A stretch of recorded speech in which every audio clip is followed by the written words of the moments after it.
So, most recently, we had another active shooter incident in a gun free zone in a sanctuary state here in the United States. Um, what I've learned a lot just from observing some of these things is that usually the police response to these incidents are impeccable. They're awesome. They get there in time, but it's still too late. And another thing I've observed is how the public relations, like the chiefs of police and political leaders, how they have already rehearsed or appear to have rehearsed, the incident response and how they deal with things, almost as if this is so common that they're already prepared to deliver a speech about how good they are and what they did in order to save lives. I mean, if you want to ask me, or you want to ask anybody with common sense, what are the remedies to active shooters? It's not 300 law enforcement officers showing up after the fact and parading around long guns. The everybody's dead already. But they consistently do the same thing over and over again.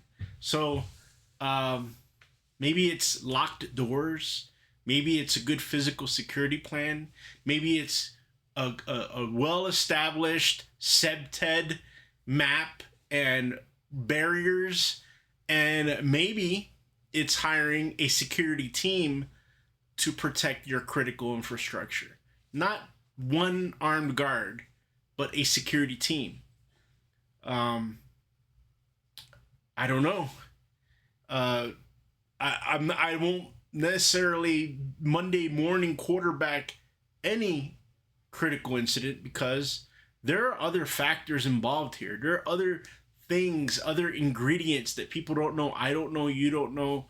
But the common denominator of a lot of these incidents, even the one that happened in Houston with this person with their child who went into a church thing and got into a shootout with police and got the baby. I don't know if the little boy made it or not, but got him hurt. Common denominator is missing or exposed barriers or doors. Doors are open. SEBTED is not properly established. The egress and the entrances are not properly secured. The security teams are ill-equipped, like they don't have armed guards, or they don't have enough guards, because either they're cutting corners or some genius that says that they're a security expert. I mean, there's a crap load of security experts out there that we don't want to have unarmed guards. Or they justify the client's request to not have armed guards versus just saying the truth.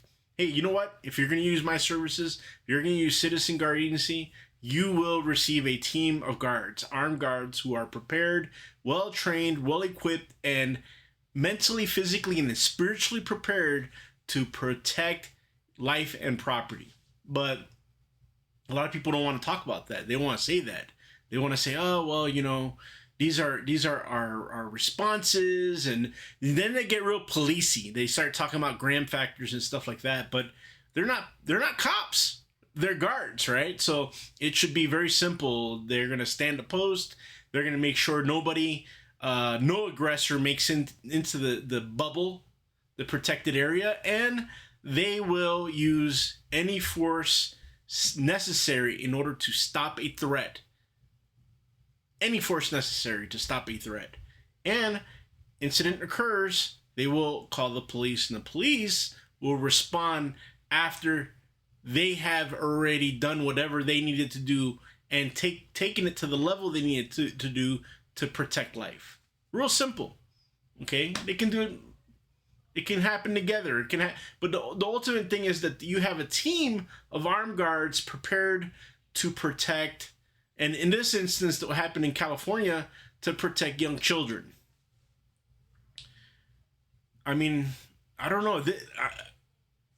I don't think you really need. In fact, what I'm noticing is there's a lot of smart people doing stupid stuff. So I don't think it takes a lot of smart people to say, you know what, one armed guard, and that guy was a hero. And still, in my mind, he's not just a hero; he's a patriot.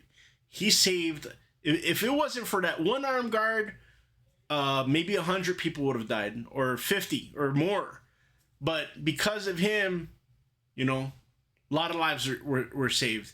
Now, with that being said, had they hired and somebody had the backbone to say, oh no, this place, because it's a religious center, it's one of the biggest ones in that part of California, we need at the minimum 2 armed guards. We need a good physical security plan.